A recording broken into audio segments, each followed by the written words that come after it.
Hey guys, Stephen Tony here, and I am back with a new video. And for this one, I decided to talk about the somewhat lesser known Franco Nero film, The Case is Closed, Forget It. Now, this one I really haven't heard too many people talking about. I think it had some pretty decent reviews on the IMDb, but it's just a film really of his overall filmography that I haven't heard too many folks talk about. So originally I was planning on having this be a part of another series, but I thought the story, the overall themes and such, the acting, the film's background, I thought it was really worthy of just having its own video. So this is going to be a part of the, in my opinion, From in the Shelves series. So the basic premise of the film is that Nero plays a fella named Vanzi, who is put into prison on a hit and run charge, of which it's never made clear if he was guilty or innocent of it. Actually, mild spoiler there, but so he's sentenced to jail, and he ends up having to go through the process of getting out, obviously. And during his stay in jail, he encounters the very sordidness, of prison, the types of people in prison, and also the mafia's stronghold in the prison system. Now, Franco Nero said in the interview he did for this release that the character he plays, he did feel a kind of connection to. He was able to get in tune with the character of Vanzi, but he also said that he wasn't particularly fond of the character. He felt that Vanzi is overall a coward, and he does play something of a coward in the film. Yes, he does. He's much more cowardly than he is. I don't want to say stoic. He does try in instances of the film, but stuff always ends up happening that pushes him backwards. But overall, he is a coward in this, yes. And the Italian prison system in this film, knowing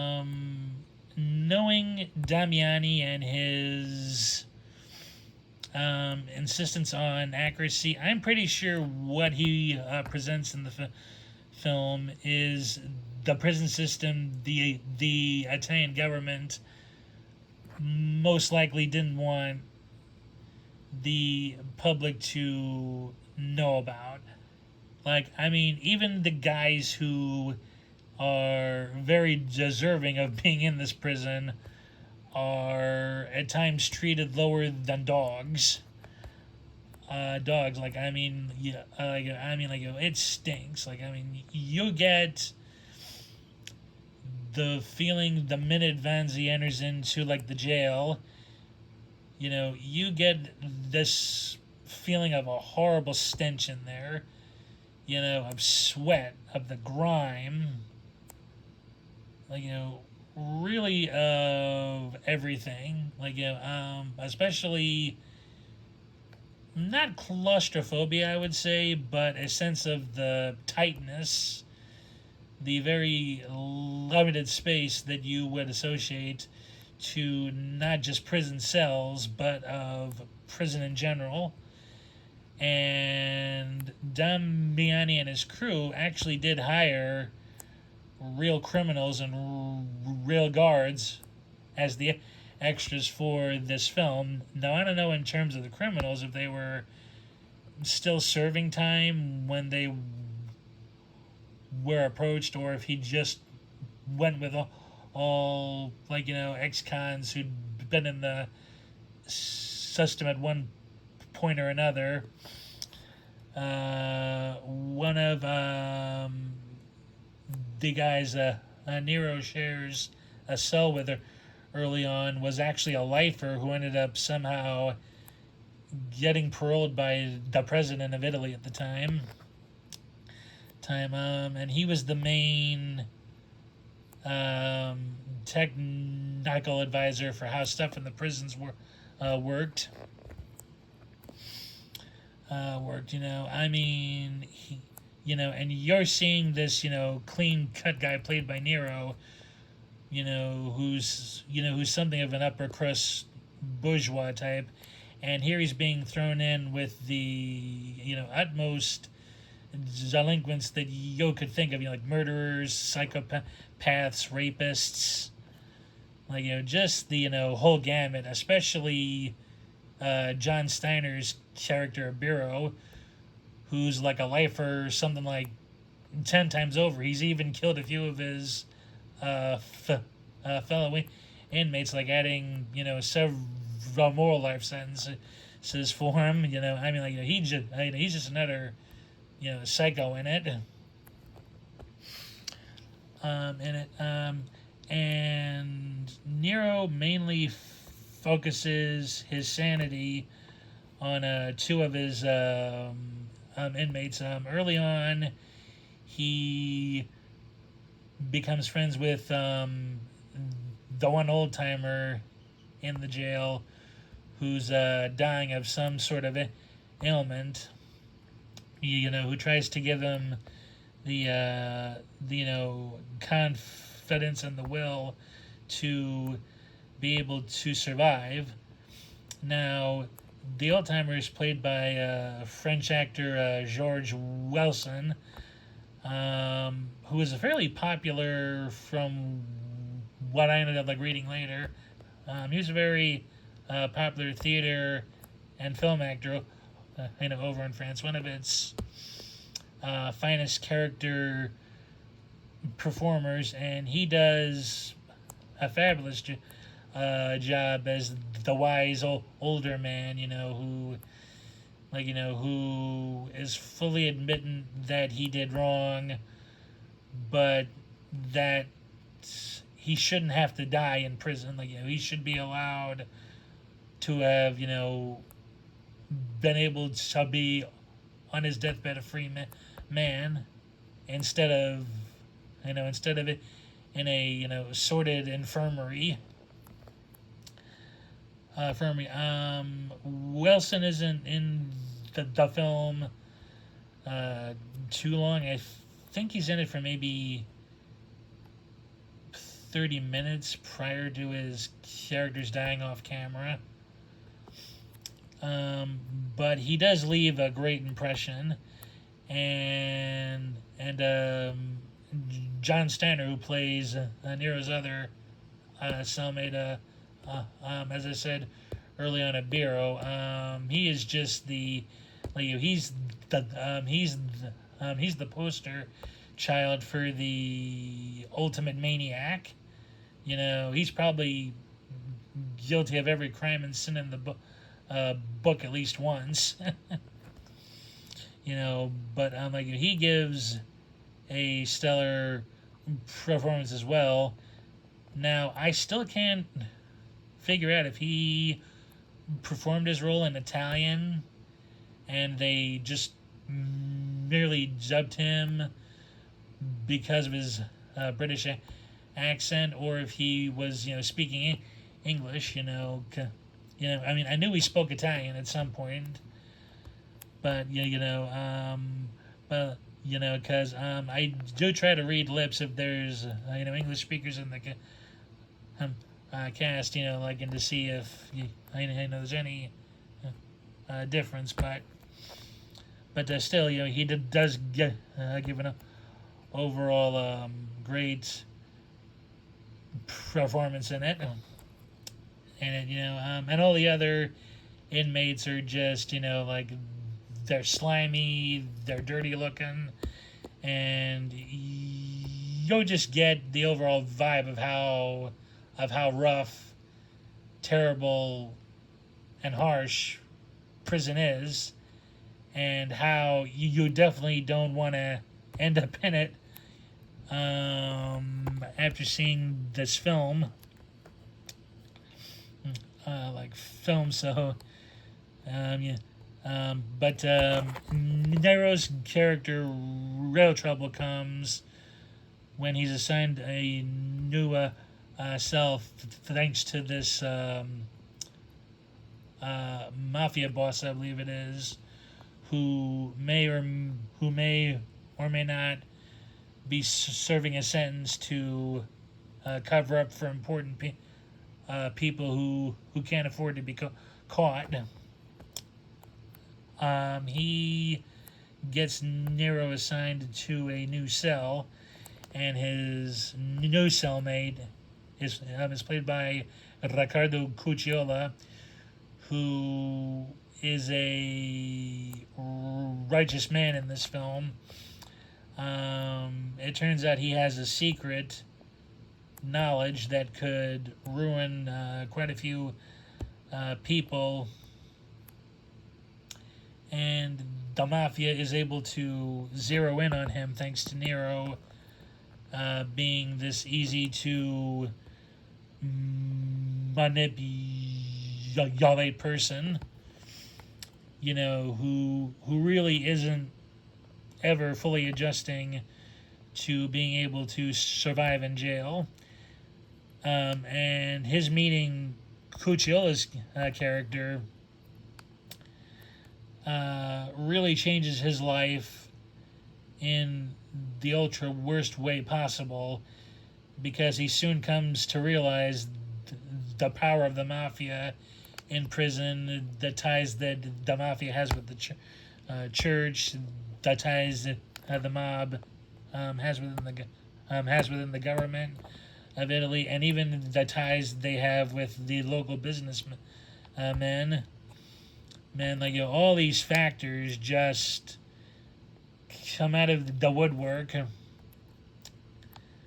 in order to get this guy for whatever he knows. And here's poor Nero right in the middle of it, and really not doing anything constructive in either way. And Cucciola is really good in his part, as well as the man trying to blow a case of corruption and lies right out of the water.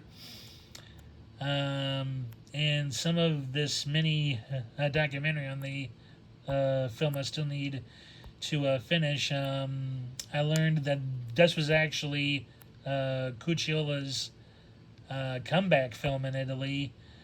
He had roles off and on in cinema throughout the years, but he was most famous and popular as a voice dubber director, which was, how for about a decade he'd made the majority of his career. And then he does this film, and it really reestablishes him as an on-screen actor, and I can totally see why. He gives a mixture of subtlety and frankness in his performance of the actual stoic man that you would expect Nero to be. In that, he knows he could very well be killed, but at the same time isn't really afraid of it either. You know, I mean, he is paranoid to a certain extent, but somehow Nero's character gives him the strength to not be afraid. Like, you know, even though, yeah, you know, Nero's really not of any pure help to him at times. Like, you know, at times, like, he somehow manages to find, like, the strength to you know, really be calm in the face of very of what may very well be his demise. You know, and the story is, you know, is quite interesting for this one. I mean, it really is just mainly about Nero's time in prison and the people he encounters, the corruption he sees, the dirtiness of jails, um, the unfair treatment of the guys who just want to serve their sentences and leave are forced to endure. And of course the role the I like the mob plays in jail, but it's also a treatise. I should say, if you will, on the present system in Italy, as really anybody is capable of corruption, and all and all sorts of other stuff. It's not too sobering. I mean, I'm sure at the time it came out, it was a very sobering and you know, kick in the head, kick in the stomach type of film, because I'm sure audiences at the time weren't fully aware of what actually went on inside these prisons. You know, I mean, it's certainly effective still, but it's not as sobering to audiences of the last 20 some odd years. You know, as shows like, you know, like Law and Order, Oz, and such have kind of brought that a reality to newer audiences, at least like you hear in the States. You know, I mean, I'm not too sure how it was, you know, over in Europe. So yeah, but you know, I mean, like, there is just nothing really good about prison. You know, really. Like, and it shows you a system that really could, you know, at the time, get away with practically anything, thing or whatever. You know, I mean, there's not this feeling of hopelessness, but more of a frustration that, you know, it's like, how do you find the trick to use against certain people? People, like, you know, I mean, how this ends as well isn't frustrating your first experience out as some of other Damiani's films, that you sort of learn to appreciate as time goes on, you know, obviously. But you also can't help but thinking to yourself, well, if something is gonna happen to me and I end up losing my life, like, you know, I don't want to have someone else's life on my conscience as well. Well, like, you know, but, like, you know, but hey, you know, as humans, we're, frail to a certain extent. Like, there's the whole self-preservation stint. But I mean, like, that's just, how I perceive things. And of course, Nero gives a pretty solid performance as well. Before I forget, I mean, like, even though Nero didn't like the character on a personal level, he still gave his all to the role. Maybe overacted a bit here and there, but not to the point that it's laughable.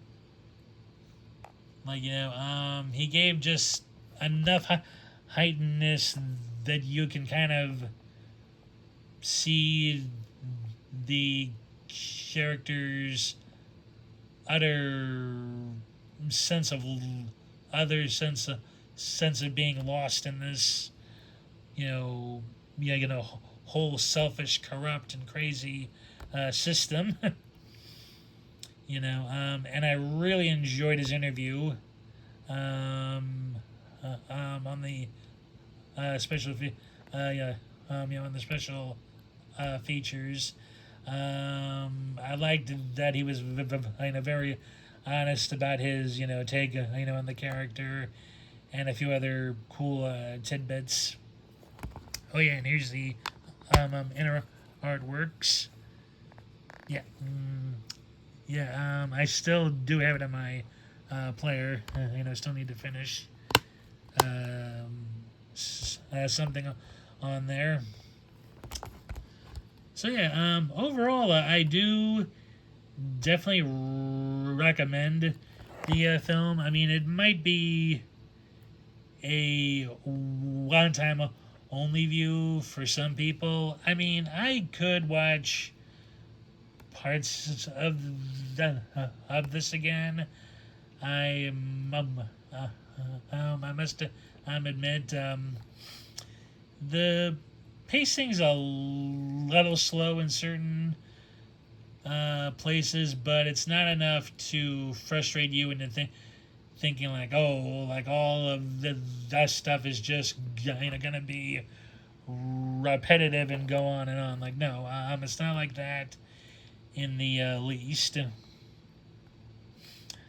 I mean, Damiani did take his time a bit with telling him the story, but it's certainly like not boring.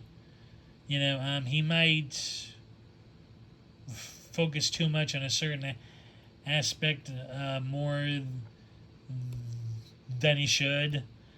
But again, it's not anything to take you out of it. But I do recommend, like, anyone who's a fan of Italian cinema, fans of Franco Nero, or even just fans of prison films, definitely check it out. It is worth at least one full viewing. I mean, like, not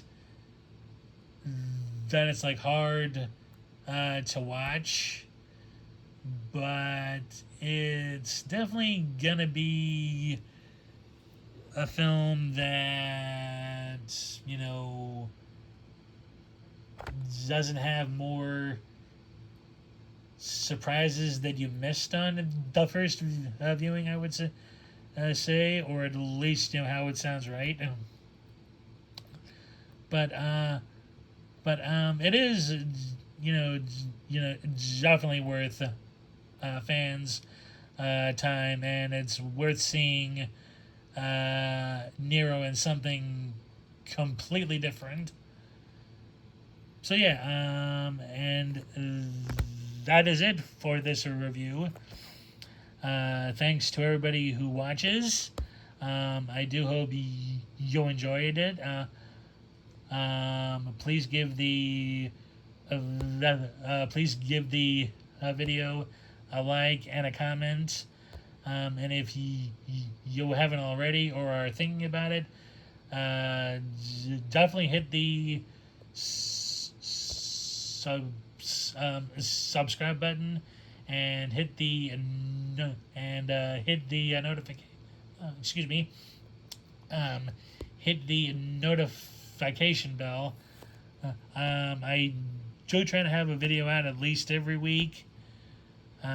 Sometimes I might do every other week, but only if I can't find anything interesting to talk about or need to revisit something before talking about it anyway. So yeah, again, thanks for watching, and I'll see y'all in the next one soon. Take care.